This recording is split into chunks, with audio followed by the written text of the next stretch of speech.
Hey Moto heads, welcome to an episode of Great Lakes Moto. I'm here today with my new Rally Raid Level 1 rear shock for the CRF300L. This can also be used in the CRF300L Rally. This is the Level 1 shock, so it's slightly shorter. Gives you a little bit lower seat height for someone that's my height, about 5'11" or lower with a shorter inseam. It's better ride height than the full Level 2 shock, which will raise the bike seat height substantially, a couple inches even. Today I am adjusting the preload on this suspension. It came from the factory at about this level, about a third of the way down of the entire shock. When I put that on the bike at my weight at about 250, I was still at about 13% of rider sag, which we'll talk about in a minute. So I went ahead and adjusted this once up to a higher level. I'm now at about 21%. I'm going to take this up even higher to get this to closer to a 30% rider sag for me before I take this on the trails. I hadn't seen any videos on how you do this without the external adjuster. I definitely recommend, if you can afford it, getting the external preload adjuster, which mounts onto the side of your bike, so you don't have to pull the shock every time you do an adjustment. I tried doing an adjustment on the bike and it is pretty difficult. You probably would need some specialized tools and a little bit of luck to get that working. But it's only 3 bolts to pull this off and then adjust it. So I wanted to show you how to adjust this without the external preload adjuster.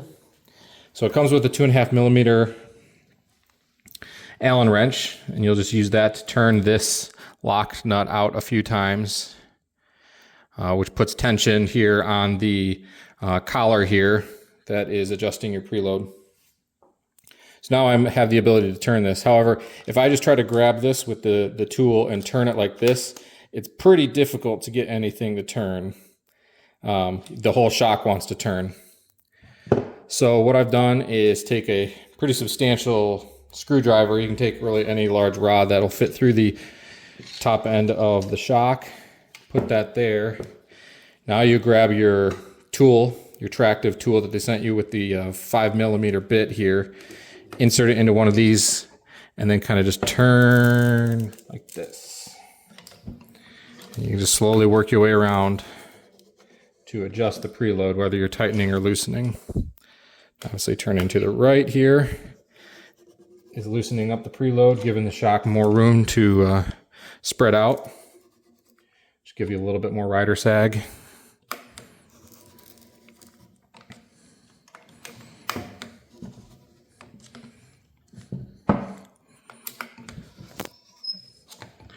As you go, this does get a little bit easier. If you're going in the other direction, it'll continue to get harder as you compress that spring. You can see why this would be difficult to perform while it's on the bike.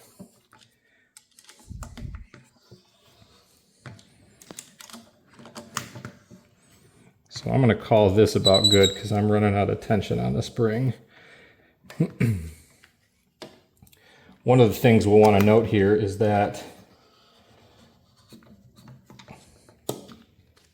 the suspension comes with a certain direction it should be oriented. Now, on this side here, you'll see this is the damping adjuster. You can click that to the left or the right to reduce or increase damping. So you'll want that ideally to be facing to the right. That would be your brake side or your throttle side here. This just makes it a little bit easier to access when it's on the bike.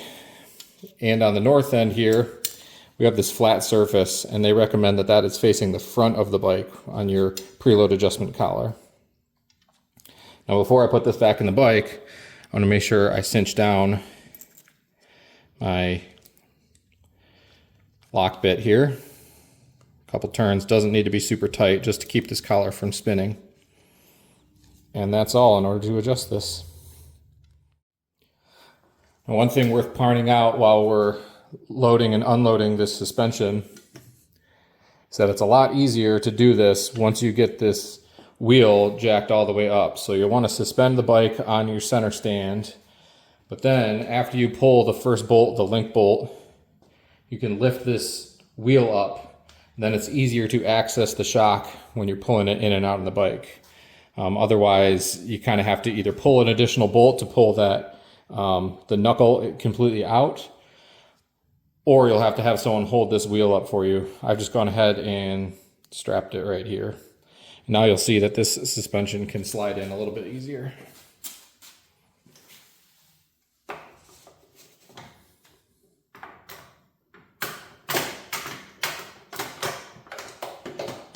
And it just slides up there like that.